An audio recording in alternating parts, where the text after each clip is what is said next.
پیارے بچوں، ایک دفعہ کا ذکر ہے کہ ایک جنگل میں بہت سارے جانور آپس میں مل جل کے رہتے تھے۔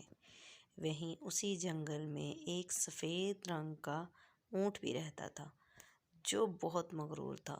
اسے اپنے سفید رنگ کا بہت مان تھا اور وہ خود کو دوسرے جانوروں میں اور اپنی نسل کے اونٹوں میں بھی خود کو الگ ہی سمجھتا تھا اور اس چیز پر بہت تکبر کرتا تھا کہ میں سب سے خوبصورت اور انوکھا ہوں۔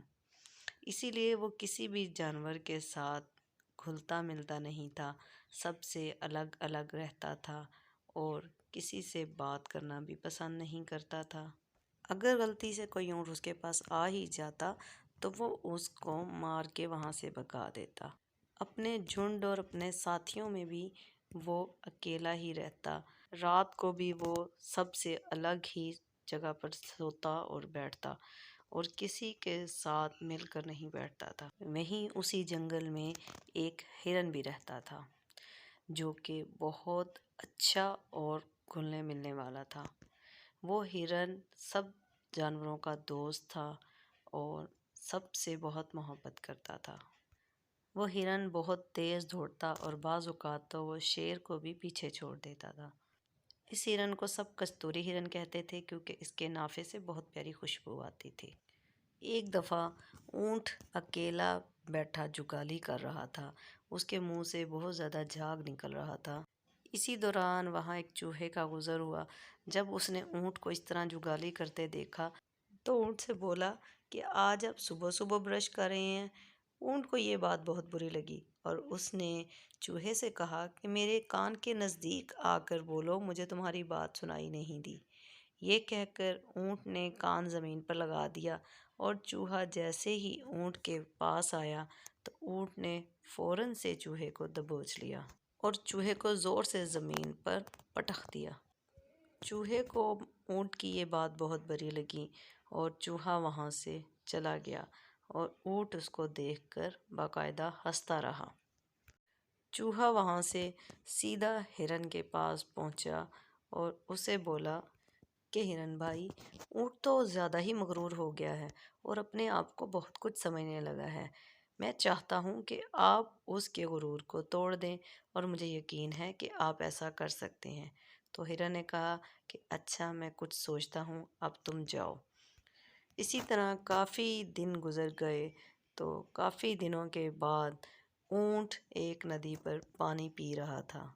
وہیں اسی ندی کے پاس سے ہرن کا گزر ہوا۔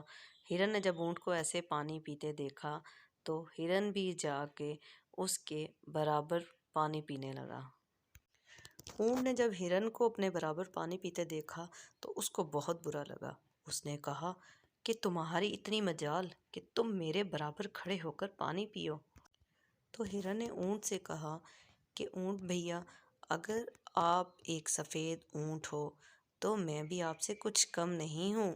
میری چھلانگیں اتنی تیز ہیں کہ میں بعض اوقات شیر کو بھی پیچھے چھوڑ دیتا ہوں اور میں 10-10 فیٹ اونچی چھلانگیں لگا سکتا ہوں۔ کیا تم اتنی چھلانگیں لگا سکتے ہو؟ دونوں میں کافی دیر اپنی اپنی باتوں کو لے کر بحث چھڑتی رہی۔ پھر دونوں نے فیصلہ کیا کہ وہ شیر کے پاس جائیں اور اس سے فیصلہ کروائیں۔ پھر دونوں نے فیصلہ کیا اور پھر شیر کی کوچھار کی طرف چلے گئے کہ آج شیر راجا سے ہی فیصلہ کروائیں گے۔ دونوں جب شیر راجا کے پاس پہنچے تو دونوں نے اپنی اپنی خصوصیات بتائی اور شیر سے کہا کہ وہ فیصلہ کرے کہ ان دونوں میں سے کون بہتر ہے۔ تو شیر نے کہا کہ ایسے تو فیصلہ نہیں ہو سکتا، میں تم دونوں کے درمیان ایک مقابلہ کراؤں گا، جو مقابلہ جیتے گا وہ اس سے بہتر ہوگا۔ یہ کہہ کر شیر نے کہا کہ تم دونوں اس ندی کے پار جاؤ اور وہاں چندن کے ایک درخت سے پتیاں توڑ کر لاؤ۔ جو پہلے پتیاں توڑ کر لائے گا وہی بہتر ہوگا۔ شیر کا فیصلہ سن کر دونوں ہی ندی کی طرف چل دیے اور ہرن نے تیز تیز چھلانگیں لگانی شروع کی۔ اپنی تیز رفتاری کی وجہ سے ہرن ندی پر اونٹ سے پہلے پہنچ گیا۔ ندی پر پہنچنے کے بعد ہرن جیسے ہی ندی میں اترا تو ایک بڑے مگرمچھ نے ہرن پر حملہ کر دیا۔ ہرن نے بڑی مشکل سے اپنی جان بچائی اور پانی سے باہر آ گیا۔ اتنی دیر میں اونٹ بھی وہاں پہنچ گیا۔ تو ہرن نے اونٹ سے کہا کہ ندی میں بہت بڑا مگرمچھ ہے، وہ پانی میں مت اترے۔ لیکن اونٹ نے ہرن کو یہ کہہ کر منع کر دیا کہ وہ اس سے جھوٹ بول رہا ہے اور اس کو چندن کی پتیاں لانے سے منع کر رہا ہے۔ یہ کہہ کر اونٹ پانی میں اترنے لگا۔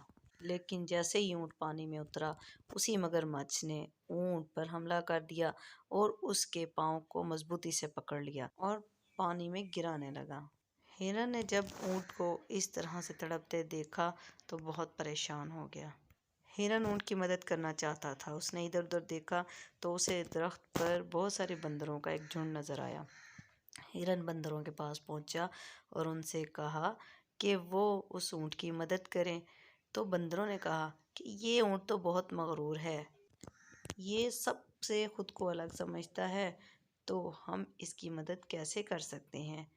ہرن نے بندروں کو سمجھایا کہ اگر وہ اس طرح کا ہے تو ہمیں اس کے جیسا نہیں بننا چاہیے، ہمیں اس کی مدد کرنی چاہیے۔ تو سب بندر ہرن کے ساتھ آ گئے۔ انہوں نے بہت سارے پتھر اٹھائے اور ندی کی طرف چل پڑے۔ بندروں نے ایک ساتھ مگرمچھ کو پتھر مارنا شروع کیے۔ تو جیسے ہی مگرمچھ کو پتھر لگے، مگرمچھ اونٹ کا پاؤں چھوڑ کر بھاگ گیا اور اس نے جلدی سے پانی میں ڈبکی لگا دی۔ اونٹ نے خدا کا شکر ادا کیا اور جلدی سے ندی سے باہر آ گیا۔ اب اونٹ کو اپنی غلطی کا احساس ہو چکا تھا۔ اس نے بندروں سے اور ہرن سے معافی مانگی اور کہا کہ آج مجھے یہ بات سمجھ آ گئی ہے کہ کوئی بھی بڑا چھوٹا نہیں ہوتا، بلکہ اللہ تعالیٰ نے سب کو ایک جیسا بنایا ہے اور ہر کسی میں کوئی نہ کوئی اچھائیاں رکھی ہیں، اس لیے ہم سب کو مل جل کے رہنا چاہیے۔ اس دن کے بعد اونٹ سب جانوروں کے ساتھ مل جل کے رہنے لگا۔ ہمیں بھی اس کہانی سے یہی سبق ملتا ہے کہ کبھی بھی خود کو کسی سے الگ نہیں سمجھنا چاہیے، بلکہ اللہ تعالیٰ نے سب کو ایک جیسا بنایا ہے اور ہر کسی میں کوئی نہ کوئی اچھائیاں اور کوئی نہ کوئی برائیاں ہوتی ہیں۔ اس لیے ہمیں کبھی بھی اپنی کسی اچھائی پر غرور نہیں کرنا چاہیے۔ ہاں تو بچوں، کیسی لگی آپ کو آج کی کہانی؟ ہماری اگلی ویڈیو دیکھنے کے لیے ہمارے چینل کو سبسکرائب کریں، لائک اور شیئر کریں۔ تو ملتے ہیں ایک نئی کہانی کے ساتھ۔ اللہ حافظ۔